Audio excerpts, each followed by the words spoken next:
Good morning, dear children. How are you? Doing well?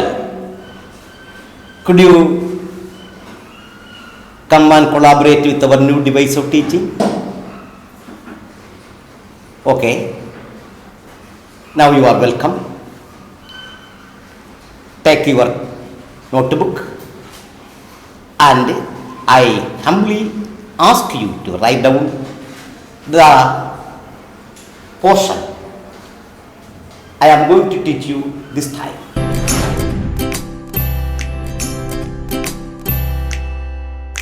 We have already seen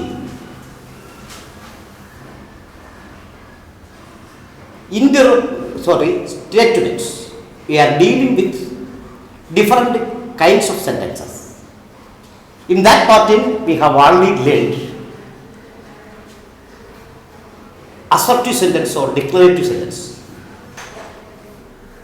The second sentence are divided into four. First, statement. The statement are otherwise called assertive or declarative sentence. Now, we are discussing with interrogative sentence.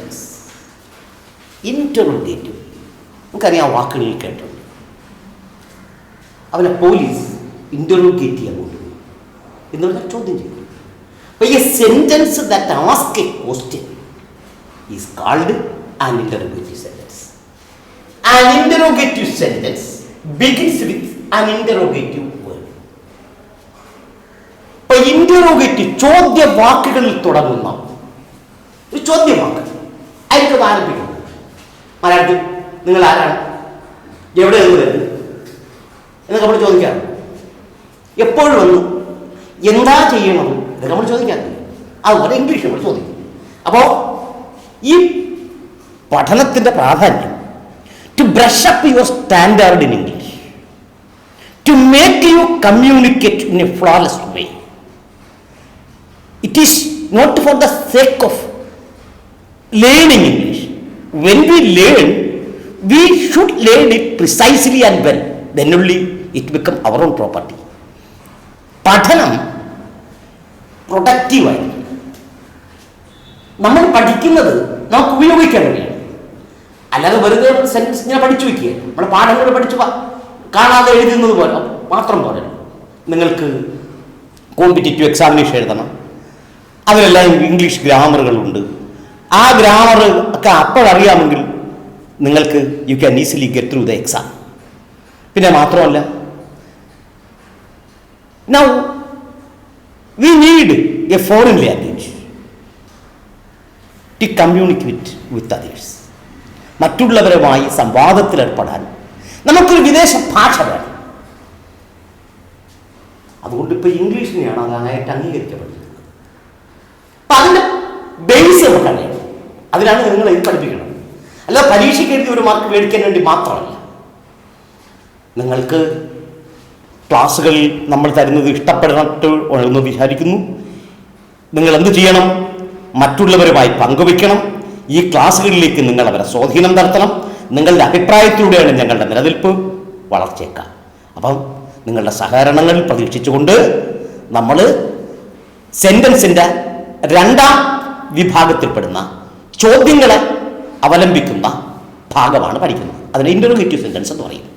അപ്പോൾ interrogative sentence എന്തായാലും an interrogative sentence അല്ലെങ്കിൽ sentences A sentence that begins with an interrogative word. അപ്പോൾ അല്ലെങ്കിൽ interrogative sentences begins with interrogative words and ends with a question mark. അപ്പോൾ ഒരു question മാർക്കിൽ അവസാനിക്കും. ഏതിലാണ് തുടങ്ങുന്നത്? ഇൻ്ററോഗേറ്റീവ് വേർഡിൽ ആരംഭിക്കും. ഇത്രയും എഴുതിയെടുത്താൽ ഇത്രയും കൂടെ എഴുതണം. ഇതാ നമ്മളെ പഠിപ്പിക്കുന്ന നമ്മൾ ആദ്യത്തെ പഠിച്ചു സ്റ്റേറ്റ്മെൻറ്റുകൾ അഥവാ അസർട്ടീവ് സെൻറ്റൻസ് നമ്മൾ പറഞ്ഞു, ഡിക്ലറേറ്റീവ് സെൻറ്റൻസ് അതെല്ലാം ഒന്നു തന്നെ. അതിൻ്റെ എക്സാമ്പിൾ നമ്മൾ എഴുതി. രണ്ടാമത് നമ്മൾ പഠിക്കുന്നത് ഇൻ്ററോഗേറ്റീവ് സെൻറ്റൻസ് ആണ്. Sentence begins with interrogative words are called interrogative sentence. അല്ലെങ്കിൽ a sentence that can ask a question is called an interrogative sentence. Simple ആയിട്ട് ഇങ്ങനെ എഴുതിയാലും മതി. A sentence that ask a question is called interrogative sentence. ഒരു ചോദ്യം മുന്നോട്ട് വയ്ക്കുന്നത്, ഒരു ചോദ്യം ചോദിക്കുന്ന വാക്യങ്ങളെയാണ് നമ്മൾ ഇന്ററോഗേറ്റീവ് സെന്റൻസ് എന്ന് പറയുന്നത്. ശരി, അതെങ്ങനെ തുടങ്ങും? ഒരു interrogative that begins with an interrogative words and end with a question mark. ഇത് എക്സാമ്പിളാണ് ഞാൻ എഴുതിയിരിക്കുന്നത്. നിങ്ങളെ ആര് ഗ്രാമർ പഠിപ്പിച്ചു? Who taught you grammar? Capital letter W grammar എന്ന് എഴുതിയിട്ട് കണ്ട ആരാണ് ക്വസ്റ്റ്യൻ വേർഡിൽ അവസാനിച്ചത്? നിങ്ങളെ ആരാണ് ഇത് പഠിപ്പിച്ചത്? അടുത്ത് നിങ്ങൾ, അപ്പൊ നിങ്ങൾ ഇത് ഒരു ചോദ്യം. രണ്ടാമത്തത്, ആർ യു ബോയ് സ്കൗട്ട്? നിങ്ങൾ സ്കൗട്ട് ബോയ് ആണോ എന്നൊരു ചോദ്യം. മൂന്നാമതൊരു ചോദ്യം, വാസ് യെസ്റ്റർഡേ ഹോളിഡേ? ഇന്നലെ ഒരു അവധി ദിവസമായിരുന്നു. ഇതൊക്കെ നമ്മൾ സംഭാഷണത്തിൽ ഉപയോഗിക്കുന്നതാണ്. ഇങ്ങനെയൊക്കെയാണ് നമ്മൾ സംസാരിക്കാൻ പഠിക്കുന്നത്. പിന്നെ നമ്മളൊരു റിക്വസ്റ്റ് ചോദിക്കും, എളിമയാവും. നിങ്ങൾക്ക് സാറിൻ്റെ അടുത്ത് ചോദിക്കും, സാറേ ഞാൻ ഇത് നേരത്തെ പോട്ടെ, ഞാൻ ഒരല്പം നേരത്തെ പോട്ടെ, may I go a bit early? ഞാൻ ഒരല്പം നേരത്തെ പോട്ടെ, may I go a bit early sir? ഇപ്പം സാർ ഓക്കെ, അല്ലെങ്കിൽ കാര്യങ്ങൾ ചോദിക്കും. അപ്പം ഇങ്ങനെയുള്ളത് പലതും പല തരത്തിലാണ്. ഒരെണ്ണം നിങ്ങളുടെ ഉത്തരം പറയുന്നത്, മറ്റൊന്നുകൾക്ക് എഴുതിയിരിക്കുന്നത് യെസ് എന്നോ നോ എന്നോ ഉത്തരം പറയുന്നത്. രണ്ടു തരം ചോദ്യങ്ങളാണ്. യെസ് എന്നോ ക്വസ്റ്റ്യൻ, WH ക്വസ്റ്റ്യൻ. ഇതിനെയൊക്കെ കുറിച്ച് നമ്മൾ വിവരമായി പിന്നീട് പഠിക്കും. ഇപ്പൊ ഇന്ററോഗേറ്റീവ് സെന്റൻസ് എങ്ങനെയാണ്, ആരെന്ത്, ഇതുപോലെയൊക്കെയാണ് അതിന്റെ മോഡൽ. അതുപോലെ നമ്മൾ ചോദിക്കും, ഒരു എക്സാമ്പിൾ, നീ എവിടെ പോണത്? Where are you going?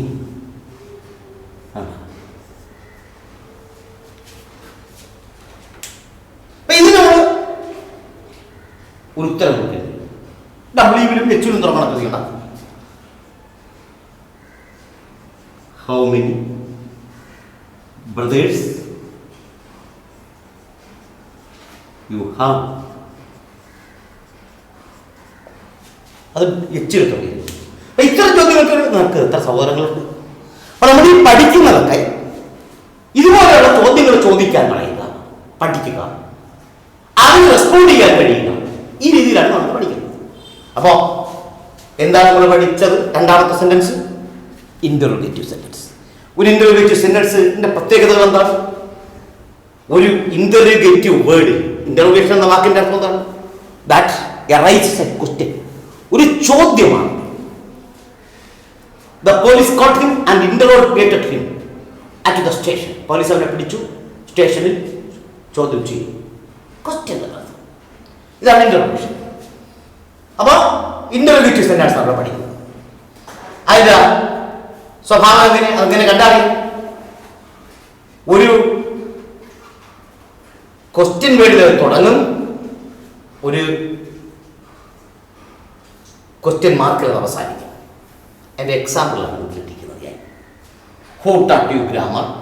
R you a boy scout? Was yesterday holiday?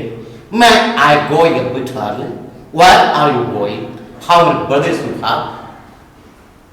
എന്നൊക്കെ അവിടെ ചോദിക്കുന്നു. ഇതൊക്കെയാണ്. അപ്പൊ ഇതൊക്കെ കൂട്ടുകാർ എഴുതിയെടുത്തിട്ടുണ്ട് എന്ന് വിശ്വസിക്കാണല്ലോ. ഇന്ററോഗേറ്റീവ് സെന്റൻസ് മനസ്സിലായി, അസർട്ടീവ് സെന്റൻസ് മനസ്സിലായി. ഇപ്പൊ നിങ്ങൾക്ക് താഴത്ത് ഞാൻ കുറച്ച് ചോദ്യങ്ങളൊക്കെ ഇതെല്ലാം പഠിപ്പിച്ചു തീർന്നിട്ട് തന്നാൽ ഒരു സ്റ്റേറ്റ്മെന്റ് കണ്ടാൽ അറിയണം, ഒരു ക്വസ്റ്റ്യൻ വേർഡ് കണ്ടാൽ അറിയണം, ഇന്ററോഗേറ്റീവ് സെന്റൻസ് കണ്ടാൽ അറിയണം. ഇനി അടുത്ത് നമ്മൾ പഠിക്കുന്നത് അതിൽ മൊത്തം 4 നമ്മൾ പറഞ്ഞത്. ഇനി അതിൽ മൂന്നാമത്തത് നോക്കണം.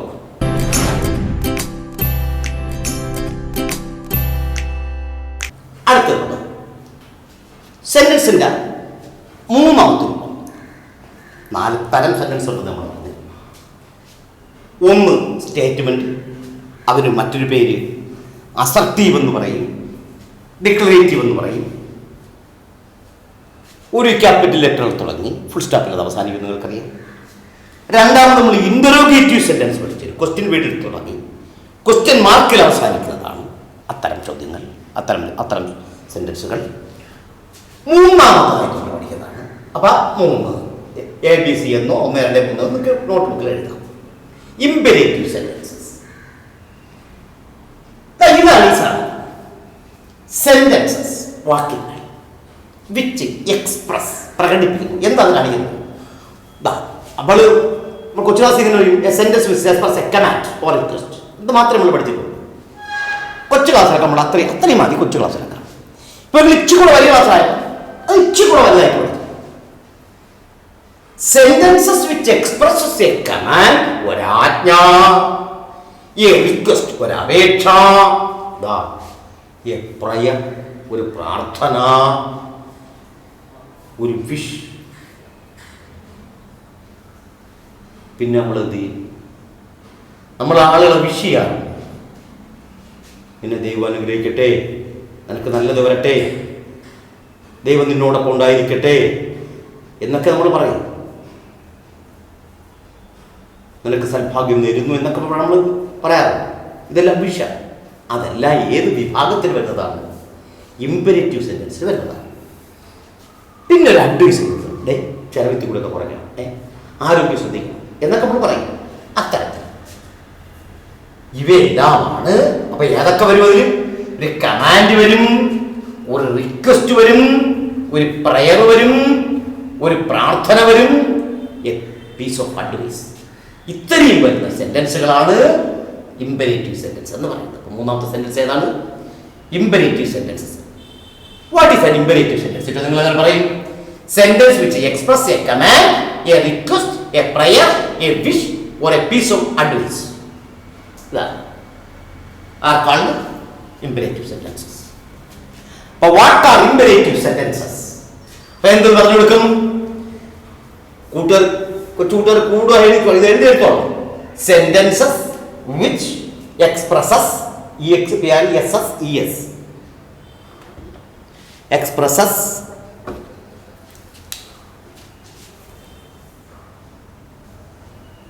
a command, a request, a prayer, a wish, a piece of advice. Sentences which express, sentences which express a command, a request, a prayer, a wish, a piece of advice are called. ഒരു sentence which expresses എന്നതാണ്. അതെല്ലാം നമ്മൾ പഠിക്കും എങ്ങനെയാണ് അത് വരേണ്ടത്. Sentences which express a command, a request, a prayer, a wish, a piece of advice are called imperative sentence. അപ്പോൾ imperative എന്ന വാക്കിന്റെ അർത്ഥം അത് തന്നെയാണ്. അത് ആജ്ഞയെ കാണിക്കുക. ഇപ്പോഴും ഇതിന് അത് കോണ്ടെക്സ്റ്റ് അനുസരിച്ച് ഈ വാക്കിന്റെ അർത്ഥം വരും. അത് പിന്നീട് പഠിക്കും. അപ്പൊ sentences which express a command, a request, a prayer, a wish, a piece of advice are called imperative sentence എന്ന് എഴുതി വെക്കണം. എന്നെ നമ്മൾ പറയുന്നു എന്ന് പറഞ്ഞാൽ തന്നെ അതിൽ എന്തിന്റെ ടോണുണ്ട്? അതൊരു കമാൻഡാണ്. Get out, get lost ഇതൊക്കെ നമ്മളിങ്ങനെ പറയും. അത് കമാൻഡ്. സെന്റൻസ് കണ്ടാൽ അറിയാം ഇതൊരു കമാൻഡാണ്. Get lost എന്ന് നിങ്ങൾ അടുത്ത പാപ്പാ പോയതല്ല അറിയുമോ? That's command.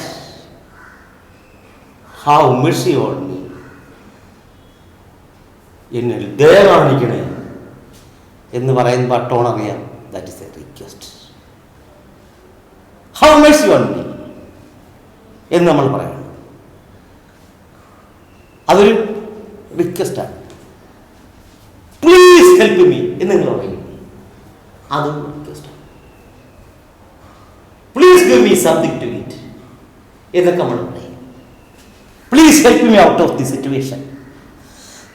ഇങ്ങനെയൊക്കെ പറയുന്ന സെന്റൻസ് ആണ് റിക്വസ്റ്റ് പറയുന്നത്.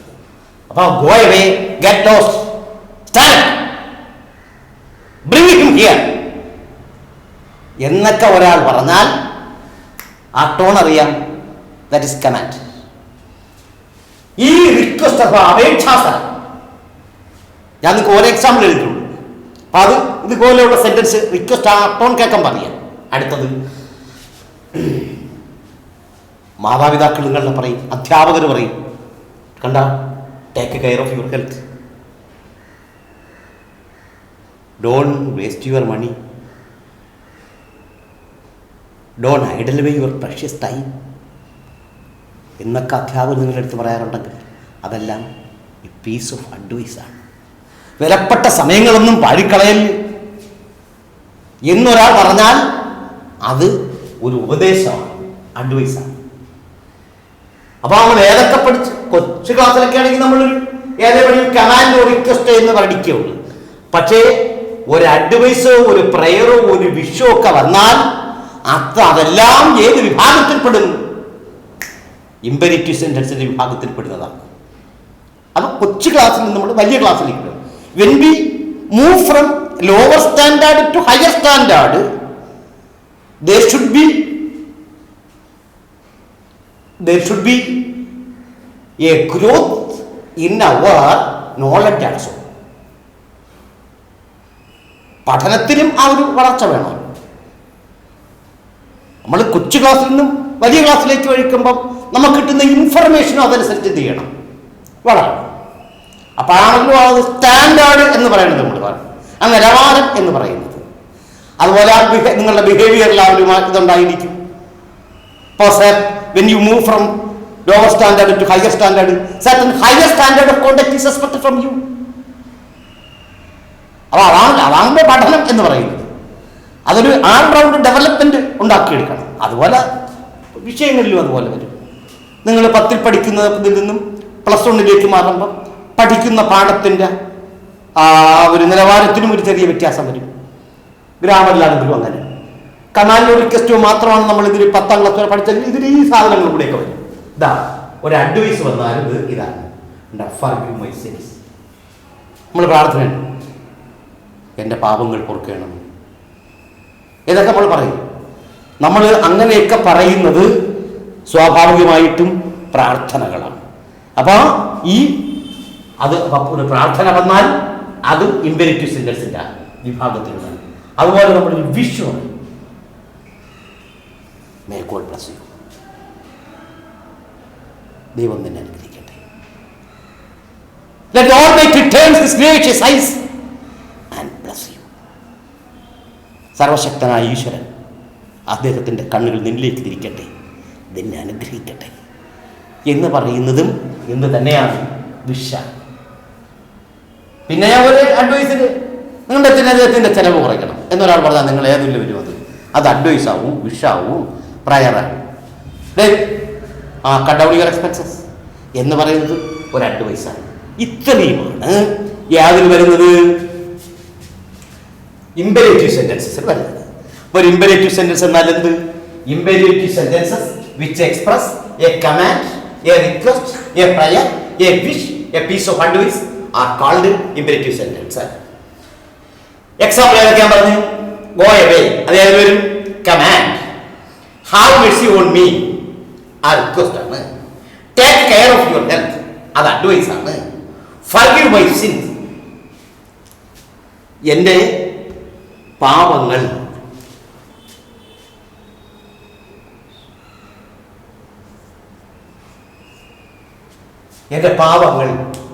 എന്ത് ചെയ്യുക?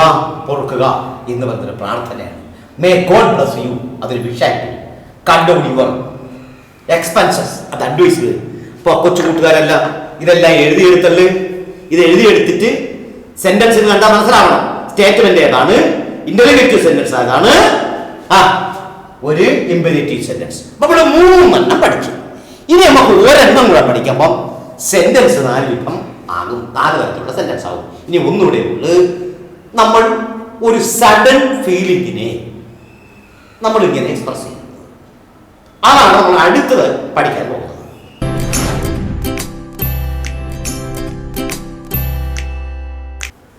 സെന്റൻസ് പാറ്റേൺസ് അവസാനം നമ്മൾ പഠിക്കും.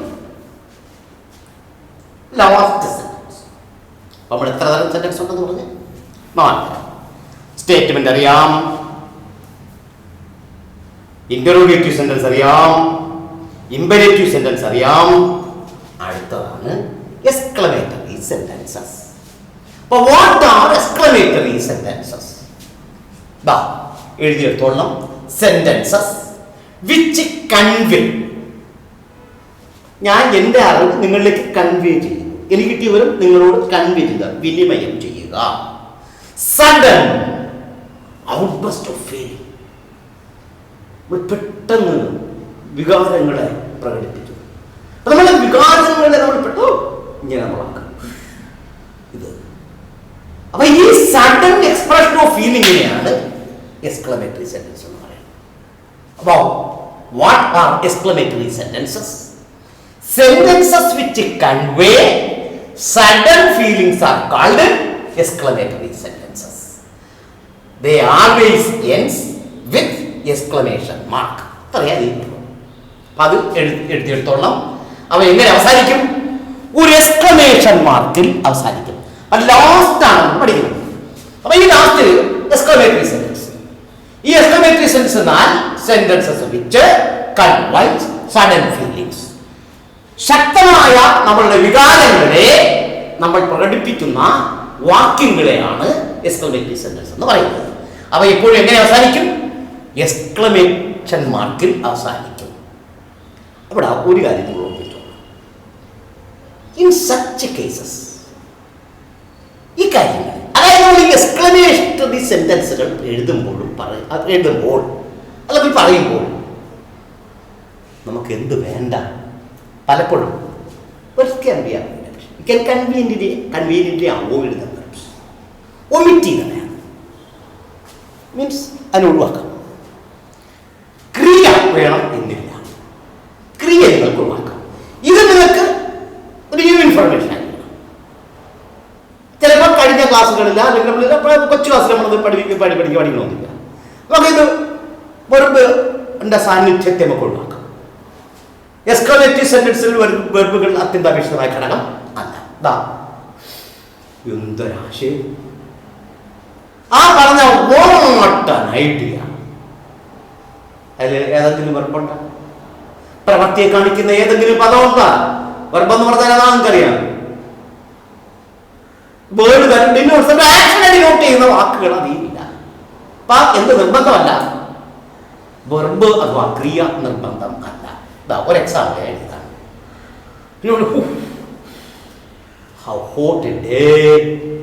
എന്തൊരു ചൂട്! ഇതുപോലെ സെന്റൻസ് നിങ്ങൾ എഴുതാൻ അറിയണം. ഇതേപോലെ ഇത്ര ഭീകരം, ഹൗ ടെറിബിൾ ഇറ്റ് ഈസ്.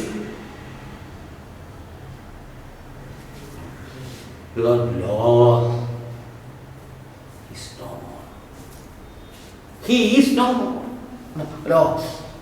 ഈ അലാസ് എന്ന് പറഞ്ഞതിന് ശേഷം പിന്നെ ഒരു സന്തോഷമുള്ള കാര്യം പറയുന്നത് അലാസ് എന്നാണ്.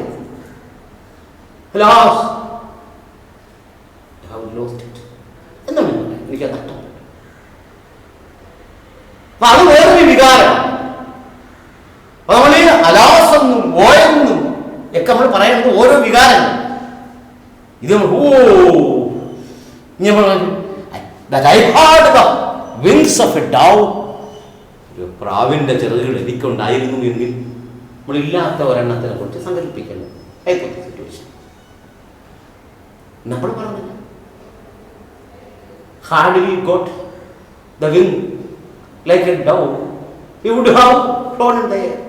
And that's what we have the wing. We don't have wings, so we cannot fly. Nah. ഇതാണ് അപ്പോൾ എന്നൊക്കെ ഉള്ള എക്സ്പ്രഷനെ കാണിക്കുന്നതാണ് എക്സ്ക്ലമേറ്ററി സെന്റൻസസ്. ഇപ്പൊ എക്സ്ക്ലമേറ്ററി സെന്റൻസ് ഒന്നുകൂടെ ഞാൻ പറയും, കൂടെ എഴുതിയെടുത്തിട്ടുണ്ടെന്നുള്ള വിശ്വാസത്തിൽ പറയുകയാണ്.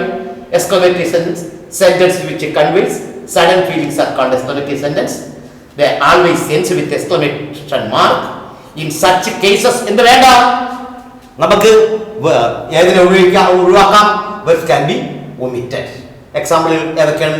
What an idea, how hot a day, how terrible it is, hello is no more, oh that I had the wings of a dove. ഇത് ഇങ്ങനെ നമ്മൾ പറഞ്ഞത്. ഇത്രയാണ് ഏത് സെന്റൻസുകൾ. ഇനി ഞാൻ നിങ്ങൾക്ക് പറഞ്ഞു തരുന്നത്, it is a fine fertile to flourish your English standard. be very careful and learn it precisely.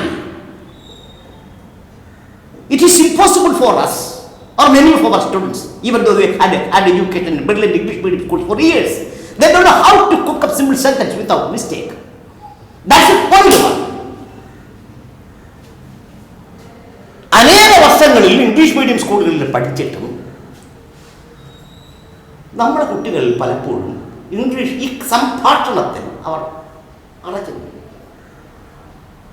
ഒരു 100 വേർഡ് അറിയാമെങ്കിൽ ആ ഭാഷ നമുക്ക് വഴങ്ങും. ഒന്ന്, ഒരു ഭാഷ സംസാരിക്കുക എന്ന് പറഞ്ഞാൽ first you understand it is neither teacher centred or nor class room oriented. ഒരു അധ്യാപകരെ അധിഷ്ഠിതമോ ക്ലാസ് റൂമിനെ ആശ്രയിച്ചോ അല്ല. It is to be mastered through communicating with others. മറ്റുള്ളവരുമായി കമ്മ്യൂണിക്കേറ്റ് നമ്മൾ പഠിക്കേണ്ടതാണ്. അപ്പൊ അതിൻ്റെ ചില ടിപ്പുകളുണ്ട്. ഇത് നമുക്ക് പരീക്ഷയ്ക്ക് ഇത് ഗ്രാമർ വിഭാഗത്തിനും ഉപയോഗമാണ്, സംഭാഷണത്തിന് ഉപയോഗമാണ്. അതാണ് ഇന്ന് കടുത്ത് പഠിപ്പിക്കാൻ പോകുന്നത്. ഒരു സെന്റൻസിന് മറ്റൊരെണ്ണത്തിൽ നിന്ന് ഞാൻ ആൺകുട്ടിയാണ്, നീ ആൺകുട്ടിയാണോ എന്ന് നമുക്ക് ചോദിക്കട്ടെ. ഇന്ന് ബുധനാഴ്ചയാണ്, ഇന്നലെ ഞാൻ വള്ളിക്കുടുത്തി പോയില്ല, ഇന്നലെ നീ വള്ളിക്കുടുത്തി പോയോ എന്നൊക്കെ കൂടെ ചോദിക്കണം. ഈ കാര്യമാണ് ഇനി ഞങ്ങൾക്ക് പഠിക്കേണ്ടത്. ഒരു സ്റ്റേറ്റ്മെന്റിനെ എങ്ങനെ ഒരു ക്വസ്റ്റ്യൻ ആക്കാം, തിരിച്ചൊരു ക്വസ്റ്റ്യനെ എങ്ങനെ ഒരു സ്റ്റേറ്റ്മെന്റ് ആക്കാം, ഇത്തരത്തിലുള്ള ഒരു കൺവേർഷനാണ് ഞാൻ നിങ്ങളെ പഠിപ്പിക്കാൻ പോകുന്നത്. അത് വളരെ ശ്രദ്ധിച്ച് പഠിക്കണം. കാരണം അത് നിങ്ങളുടെ ഭാഷയ്ക്കൊരു വളമാണ് for the growth of your communicative skill. അതുകൊണ്ട് എന്ത് ചെയ്യണം? ആ തരത്തിൽ അതിനെ കാണണം, വ്യക്തമായിട്ടത് മനസ്സിലാക്കണം.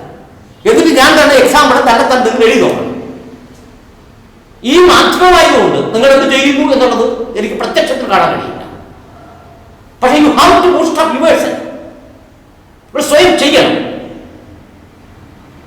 Understand? Then if you get an interview sentence, you yourself to do convert it to ഒരു അസർട്ടീവ് സെന്റൻസ്. ഇങ്ങനെ മാറ്റി തിരിച്ചു എഴുതുമ്പോൾ നിങ്ങൾക്ക് ആ ഭാഷ പഠിക്കും. അതിലൂടെ ഭാഷ പഠിക്കാൻ പറ്റും. ശരി പ്രിയ കൂട്ടുകാരെ, നമ്മൾ അടുത്തതിലേക്ക് ആ രീതിയിലേക്ക് പോവുകയാണ്.